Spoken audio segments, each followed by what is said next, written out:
ऊपर हो रहे अत्याचार के बारे में लाल किले पे खड़े होकर बात किया, उसी वक्त मोदी जी के राज्य में जो गुजरात के अंदर बिल्किस का गुनहगारों को रिहा किया, छोड़ा है, तो इसके बारे में क्यों चुपे प्रधानमंत्री नरेंद्र मोदी? भी बोल रहे कि आप हमारे लिए काम नहीं कर रहे, आपने इतना साल हो गया सत्ता पे आ गया, प्रधानमंत्री पद पे बैठा है, 75 साल के अंदर सिर्फ 14% महिला संसद के अंदर है। आपने इतनी साल के अंदर एक बार भी इसके बारे में क्यों बातें नहीं किया है? ये हम पूछ रहे हैं आपसे। ये क्या गाली होती है?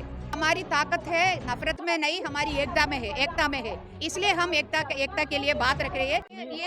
ये इसलिए भी हमें बोलने का जरूरत पड़ रही है कि जो नफरत फैलाना नहीं, जनता को एक साथ जोड़ने का बात है। लेकिन राहुल गांधी भी जो है नफरत के खिलाफ भारत जोड़ो यात्रा निकाल रहे हैं, इस पर क्या कहना है आपका?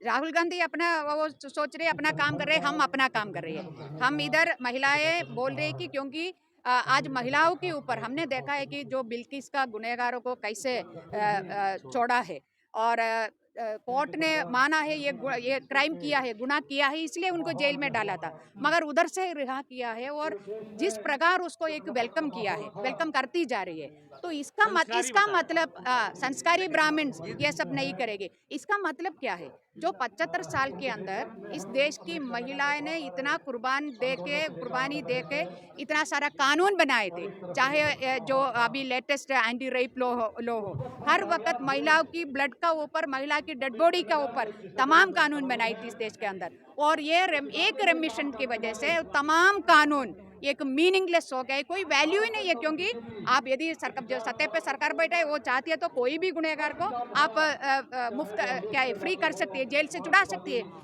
तो ऐसा एक मौके पे हम महिलाएं मिलकर ये बोल रहे, हमारी संविधान वो हमारी ताकत है, वो संविधान के अंदर हमें हर प्रकार का जो हक दिया है वो हम क्या है सुरक्षित रखने के लिए संविधान की बात हम रख रही है। लेकिन मोदी जी जो है नारी शक्ति की बात करते हैं 15 अगस्त के दिन, इस पर क्या कहना है? 15 अगस्त के दिन मोदी जी ने इतना भावुक होके बोला कि मैं मेरा स्पीच में नहीं था, फिर भी मैंने ये बोलने का I am forced to speak this करके महिला के ऊपर हो रही अत्याचार के बारे में लाल किले पे खड़े होके बात किया, उसी वक्त मोदी जी के राज्य में जो गुजरात के अंदर बिल्किस का गुनहगारों को रिहा किया, छोड़ा है, तो इसके बारे में क्यों चुपे प्रधानमंत्री नरेंद्र मोदी? लेकिन मैम जिस विधायक ने संस्कारी बताया था उसको फिर से टिकट दे दिया गया गुजरात से, बीजेपी ने फिर से टिकट दे दिया उसी विधायक को जिसने संस्कारी तो ये दिखा रहे बीजेपी मनवाद का जो सोच रखने वाला, मनवाद में विश्वास रखने वाला है, इसलिए जो महिला विरोधी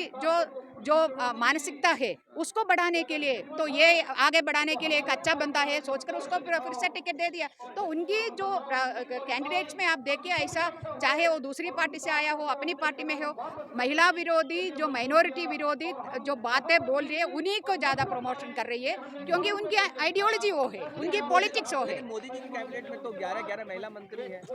महिला मंत्री जो आइसक्रीम का ऊपर चेरी रखने का बात में हम विश्वास रखती नहीं हो। महिला भी हो, महिला जो जेंडर सेंसिटिविटी की बात होती है, जो महिला है women and child development ministry में महिला है मंत्री, मगर जो महिलाओं की बजटरी एलोकेशन हर साल कटती जा रही है, क्या फायदा है एक महिला बैठने का? लेकिन स्मृति ईरानी तो खूब बोलती भी है, देखा होगा आपने पहले भी। बोलना एक है और करना एक है। लेकिन मीडिया जिस तरह से दिखा रही है सब कुछ अच्छा, देश में सब अच्छा चल रहा है, उसको कैसे देखते हैं? तो मीडिया की काम हुई है, क्योंकि सारा मीडिया को खरीदा गया है और गोदी मीडिया के इसलिए बोल रही है। तो तमाम मीडिया को भी वो मीडिया ये है, यदि सच्चाई बोलेगा तो जर्नलिस्ट भी और मीडिया हाउस भी यदि सच्चाई बोलेगा तो उनका स्थिति क्या होगा। बहुत सारे कितना मीडिया पर्सन आज जेल का अंदर है, कितना के ऊपर जो केस फाइल किया है, कितने के पीछे ईडी आईटी को भेजा है।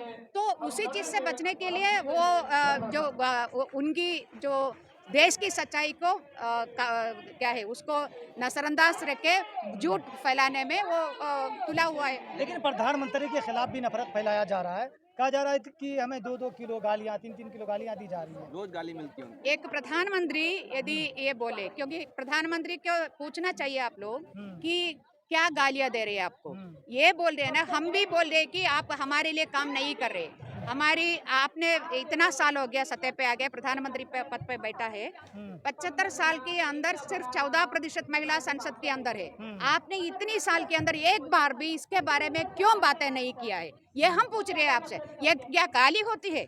तो प्रधानमंत्री का जो उनकी सरकार का प्रधानमंत्री एक व्यक्ति को हम ये नहीं कर रहे, सरकार के पॉलिसी को हम क्रिटिसाइज कर रहे हैं, क्योंकि वो हमारी जो हम चाहती है उसी प्रकार का नहीं है, जनता की पक्ष वाली पॉलिसीज नहीं है। हम क्रिटिसाइज करेगी, आगे भी करेगी, और इसको गाली है करके एक प्रधानमंत्री बोलेगा तो he is a weak prime minister, इसलिए उसको वो लग रहा है कि मुझे क्यों गाली दे रही है। लोग गाली नहीं दे रहे, लोग आलोचना कर रही है, अब उनकी पॉलिसी के ऊपर बातें रख रहे हैं, वो जनता की हक है बोलना। लेकिन कहा जा रहा है कि मोदी जी के आने से हिंदू मजबूत हुआ है, मोदी जी का आने से हिंदू मजबूत हुआ है। हिंदू मजबूत होने का मतलब क्या है?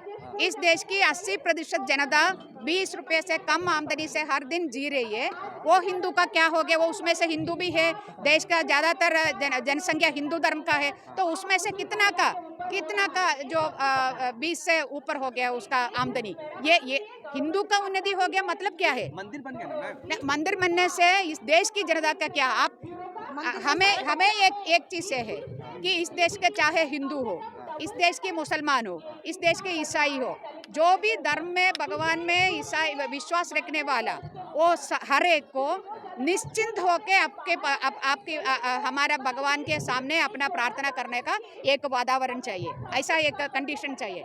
आज क्या हो रही है? मंदिर बड़ा बड़ा बना रही है, मगर उस मंदिर में जाने और उधर से बाहर आए या बड़ा बड़ा जो मस्जिद में जा रहे हैं लोग, जो मस्जिद से आकर निकल कर आ रहे, उनका बाहर आके क्या होगा?